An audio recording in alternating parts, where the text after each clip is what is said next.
Bonjour à tous. Alors aujourd'hui, je vous propose un petit exercice donc pour travailler les définitions d'indépendance et de d'incompatibilité entre deux événements. Donc pour ça, on va considérer deux événements A et B et on vous donne la probabilité du contraire de A, P de A bar, et la probabilité du contraire de B, donc P de B bar. Les questions auxquelles on va avoir à répondre, eh bien la première, c'est donc calculer P de A inter B et P de A union B si on considère que A et B sont indépendants. On avait fait un exercice exactement similaire précédemment, sauf qu'on donnait P de A et P de B. Ici, petite variante avec A bar et B bar, mais ça ne change pas grand-chose. Et deuxième question, un peu plus intéressante, on va dire, montrer que deux événements ne sont pas incompatibles. Et vous verrez qu'on utilisera ce qu'on appelle un raisonnement par l'absurde.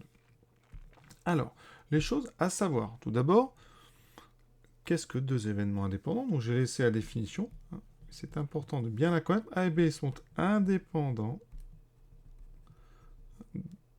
si et seulement si, eh bien, P de A inter B, autrement dit la probabilité de l'intersection, c'est le produit des probabilités P de A fois P de B. Et avec ça, on va pouvoir démarrer tout de suite notre première question. Ça veut dire que pour calculer P de A inter B, il me faut P de A et P de B. Alors moi, j'ai pas P de A, mais par contre, j'ai P de A bar qui vaut 0,5. Mais on sait que, propriété, P de A plus P de A bar, ça vaut toujours 1. Donc conclusion, eh bien P de A, c'est 1 moins 0,5. D'accord? Ce qui fait 0,5. De même, P de B, c'est 1 moins P de B bar, c'est-à-dire 1 moins 0,3, donc 0,7. Conclusion, eh bien ça veut dire que, donc ici, P de A inter B vaut 0,5 fois 0,7, c'est-à-dire 0,35. Donc vous voyez, rien de difficile, juste un petit passage par le contraire. Ensuite, il me faut P de A union B, on l'avait vu dans l'exercice précédent. On utilise une formule qu'il faut absolument connaître. P de A union B, c'est P de A plus P de B moins P de A inter B. Et donc avec ça, on a terminé, parce qu'on connaît P de A, on connaît P de B, on vient de calculer la probabilité de l'intersection, ça me fait 1,2 moins 0,35, ce qui me fait donc 1,2 moins 0,3, ça fait 0,9, donc ça fait 0,85, et on a déjà terminé cette question. Maintenant, considérons que A et B sont incompatibles. Deuxième question, montrer que A et B ne sont pas incompatibles. Pour ça, on va utiliser ce qu'on appelle un raisonnement par l'absurde. On va supposer le contraire de ce qu'on veut montrer. Donc supposons que A et B sont incompatibles.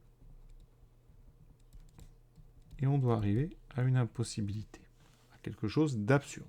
Donc on suppose que A et B sont incompatibles, donc ça veut dire que la probabilité de A inter B doit être égale à 0. Et maintenant, on va calculer P de A union B. D'accord? Dans ce cas-là, P de A union B serait égal à P de A plus P de B moins P de A inter B. P de A vaut 0. Alors on a dit 0,5. P de B bar c'est 0,3, donc P de B c'est 0,7.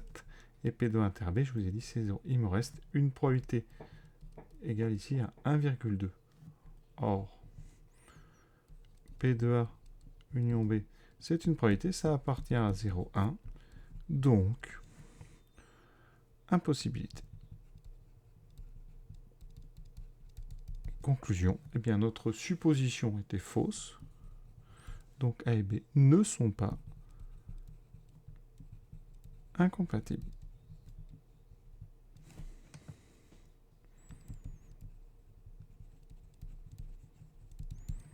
Et cette question est terminée. Voilà, ce petit exercice est terminé. Je vous souhaite une bonne fin de journée à tous.